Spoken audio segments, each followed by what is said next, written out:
ప్రభునందు ప్రియమైన దేవుని బిడ్డలారా, ఈ ఉదయకాల సమయంలో దేవుని అనుదిన వాగ్దాన ఈ పరిచర్య ద్వారా మరి ఒకసారి మిమ్మల్ని కలుసుకోవడానికి దేవుడు నాకు అనుగ్రహించిన ఈ గొప్ప ఈ భాగ్యాన్ని బట్టి మొదటిగా దేవాది దేవునికి నేను ఎంతగానో కృతజ్ఞతాస్తుతులు చెల్లించున్నాను. మరి ముఖ్యంగా ఈ అనుదిన ఈ వాగ్దాన ఈ పరిచర్యను వీక్షిస్తున్న ఆత్మీయులకు మీ అందరికీ ప్రభువైన యేసుక్రీస్తు నామములో శుభావందనాన్ని తెలియజేస్తున్నానండి. దేవునికి స్తోత్రం. హల్లెలూయా, హల్లెలూయా. ప్రియమైన దేవుని బిడ్డలారా, ఈ ఉదయకాల సమయంలో దేవుడు మీకు ఇచ్చిన వాగ్దానము రాజుల 2వ గ్రంథము 3వ అధ్యాయము 16, 17, 18 వచనాల్లో మనకు కనబడుతూ ఉంటుంది. ఆ వాక్య భాగాన్ని మీ కొరకు నేను చదువుచున్నాను. ప్రార్థనాపూర్వకంగా ఆలకించవలసిందిగా ప్రభువైన యేసుక్రీస్తు నామములో అందరినీ కోరుచున్నానండి.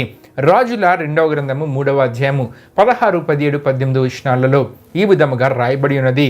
యెహోవా సెలవిచ్చినదేమనగా, ఈ లోయలో చాలా గోతులను త్రవ్వించుడి.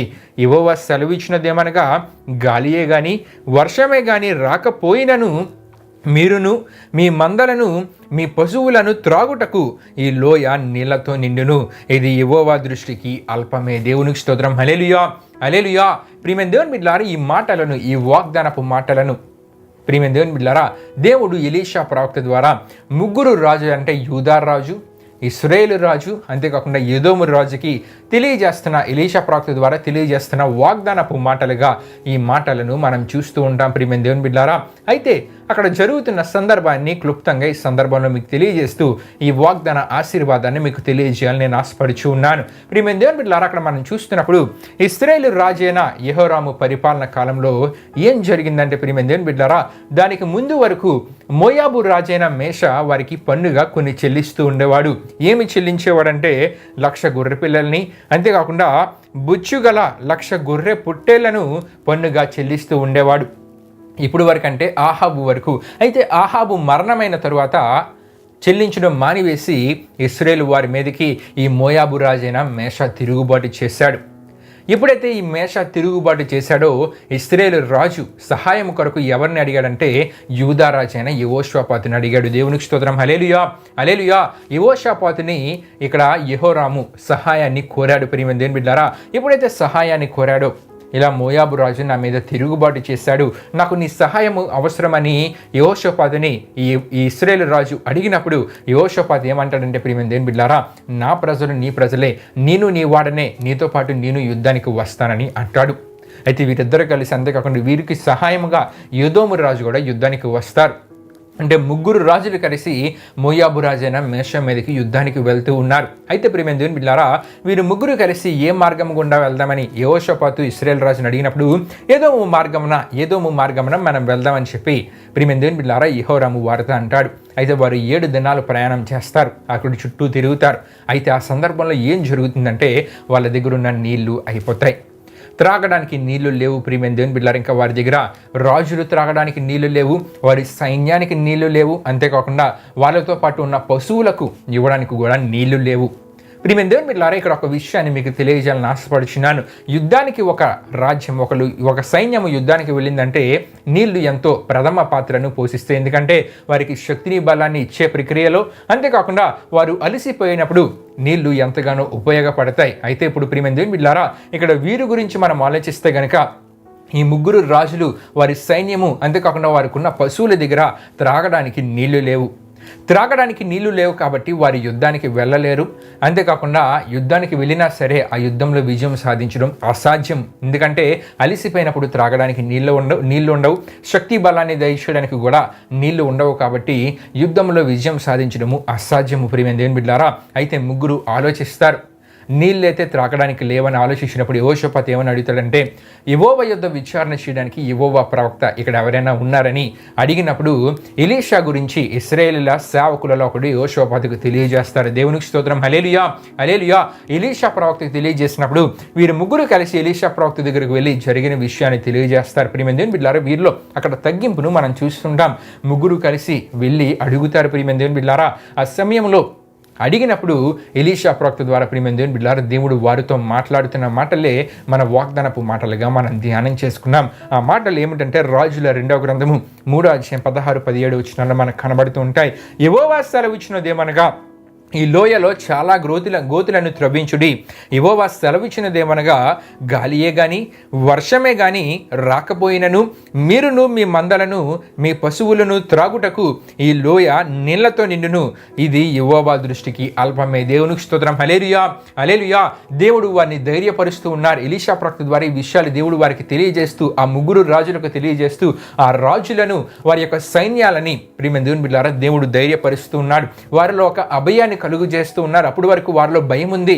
మా దగ్గర త్రాగడానికి నీళ్లు లేవు, యుద్ధానికి వెళ్తే మా పరిస్థితి ఏమిటనే భయం వారిలో ఉంది. కానీ దేవుని దగ్గర వారు విచారణ చేయటం ద్వారా, మరి ముఖ్యంగా యెహోషాపాతు దేవుని దగ్గర విచారణ చేయాలని ఆలోచన కలిగి వెళ్ళటం ద్వారా ప్రియమైన దేవుని బిడ్డలారా దేవుడు అక్కడ ఒక అద్భుత కార్యాన్ని ముగ్గురు రాజుల పక్షాన చేయడానికి సిద్ధపడ్డారు. ప్రియమైన దేవుని బిడ్డలారా దేవుడు అనినట్లుగానే ప్రియమైన దేవుని బిడ్డలారా ఏదోము మార్గాన్ని దేవుడు నీళ్లతో నింపివేశారు.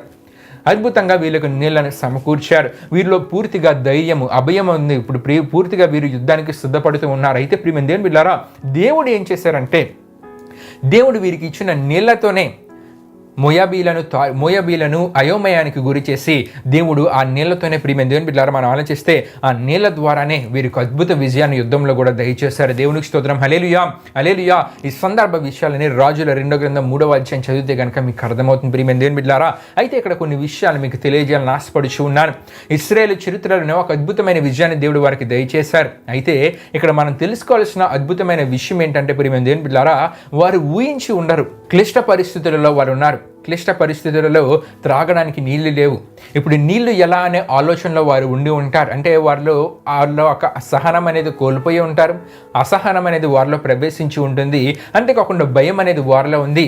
ఆందోళన అనేది వారిలో ఉంది. ప్రియమైన దేవుని బిడ్డలారా నీళ్లు లేవు త్రాగడానికి, క్లిష్ట పరిస్థితులలో వారు ఉన్నారు. అయితే ప్రియమైన దేవుని బిడ్డలారా దేవుడు ఊహించని కార్యము వారి పట్ల చేసి వారికి దేవుడు నీళ్లను సమకూర్చారు. అంటే రాజులకు, సైన్యానికి, అంతేకాకుండా పశువులు త్రాగడానికి నీళ్లను దేవుడు సమకూర్చారు. ప్రియమైన దేవుని బిడ్డలారా నీళ్లను సమకూర్చడమే కాకుండా ఆ నీళ్ల ద్వారానే మోయాబీల ఆలోచనను తారుమారు చేసి అద్భుత విజయాన్ని ప్రియమైన దేవుని బిడ్డలారా అది ఈ ముగ్గురు రాజుల కంటే ఇశ్రాయేలు వారికి దేవుడు ఒక అద్భుత విజయాన్ని దయచేస్తారు. ఇశ్రాయేలు వారు, యూదా వారు, అంతేకాకుండా ఎదోము రాజు, ఇశ్రాయేలు వారికి యూదా రాజు, అంతేకాకుండా ఎదోము రాజు సహాయానికి వెళ్ళారు. ఆ యుద్ధంలో అద్భుతమైన విజయాన్ని దేవుడు దయచేశారు. దేవునికి స్తోత్రం. హల్లెలూయా, హల్లెలూయా. ఈ వాగ్దానం, ఈ విషయాల ద్వారా మనకు తెలియజేయబడుతున్న వాగ్దాన ఆశీర్వాదం ఏంటంటే క్లిష్ట పరిస్థితులలో ఊహించని కార్యాలు చేయ దేవుడు. క్లిష్ట పరిస్థితులలో ఊహించని కార్యాలు వారి జీవితాల్లో కూడా క్లిష్ట పరిస్థితుల్లో వారు ఉన్నారు. ఏమి చేయాలో తోచని పరిస్థితుల్లో వారు ఉన్నారు. అటువంటి సమయంలో వారు ఎవరిని ఆశ్రయించారంటే దేవుని ఆశ్రయించారు. దేవుని ప్రవక్తను వారు ఆశ్రయించారు. ప్రియమైన దేవుని బిడ్డలారా దేవుని ఆశ్రయించుట ద్వారా, దేవుని యొక్క విచారణ చేయడం ద్వారా దేవుడు వారికి అద్భుత విజయాన్ని యుద్ధంలో దయచేశారు. ప్రియమైన దేవుని బిడ్డలారా ఈ వాగ్దానాన్ని వింటున్న మీ జీవితాల్లో ఆనాడు యూదా రాజు, ఇశ్రాయేలు రాజు, ఎదోము రాజు పక్షాన్నే కాదు ప్రియమైన దేవుని బిడ్డలారా ఈ వాగ్దానాన్ని వింటున్న మీ జీవితాలలో కూడా దేవుడు అద్భుత కార్యాలు చేయడానికి సిద్ధంగా ఉన్నారు. క్లిష్ట పరిస్థితులలో మనం ఎవరి దగ్గరికి వెళ్తూ ఉన్నాం? క్లిష్ట పరిస్థితులలో దేవుని సహాయాన్ని అడుగుతున్నామా? దేవుణ్ణి ఆశ్రయిస్తున్నామా? దేవుణ్ణి ఆశ్రయించగలిగితే దేవుడే ఆ పరిస్థితి నుండి మనకు విడుదల దయచేసి మనలో ఉన్న భయాన్ని, ఆందోళన మనకు దూరం చేసి ధైర్యాన్ని మనకు కలుగజేసి ఆ పరిస్థితి నుండి మనకి విడుదల దేవుడు దయచేస్తారు. దేవునికి స్తోత్రం. హల్లెలూయా, హల్లెలూయా. ఆనాడు వీరి పక్షాన్ని కూడా దేవుడే అద్భుత కార్యాన్ని చేసి వారిలో ఉన్న భయాన్ని తీసివేశారు, ఆందోళన తీసివేశారు, అసహనాన్ని తీసివేశారు. ప్రియమైన దేవుని బిడ్డలారా వారిలో ధైర్యాన్ని కలుగు చేశారు. యుద్ధంలో అద్భుత విజయాన్ని దయచేశారు. ప్రియమైన దేవుని బిడ్డలారా కాబట్టి వాగ్దానాన్ని నేను ముగిస్తూ ఉన్నాను. మనము దేవుడిని ఆశ్రయించగలిగితే క్లిష్ట పరిస్థితులలో ఊహించని అద్భుత కార్యాలు మన పట్ల దేవుడు చేస్తారు. విశ్వసించి ఈ వాగ్దాన ఆశీర్వాదాన్ని మన జీవితాలలో మనం పొందుకుందాం. దేవుడి పరిశుద్ధ వాగ్దానాన్ని మన వినికిడిలో దీవించునుగాక. ఆమేన్. ప్రియమైన దేవుని బిడ్డలారా ఈ వాగ్దాన కార్యక్రమాన్ని ముగింపు ప్రాంతం మనం ముగించుకుందాం. అందరూ కళ్ళు మూసుకొని తల ఉంచుకొని ప్రార్థనలో నాతో పాటు ఏకీవించవలసిందిగా ప్రభువైన యేసుక్రీస్తు నామములో అందరినీ కోరుచున్నానండి. ప్రార్థన చేసుకుందాం. మహిమా స్వరూపైన మా ప్రభువా, జీవాధిపతి అనేసియా, నీ ఘనమైన నామానికి మహిమ, ఘనత, ప్రభావాన్ని చెల్లించినాం దేవా. ఇప్పుడు వరకు ఈ వాగ్దానం ద్వారా అందరితో మాట్లాడిన దేవా మీకే వేలాది వందనములు, కృతజ్ఞత, ఆస్తులు చెల్లించిన వేసాం.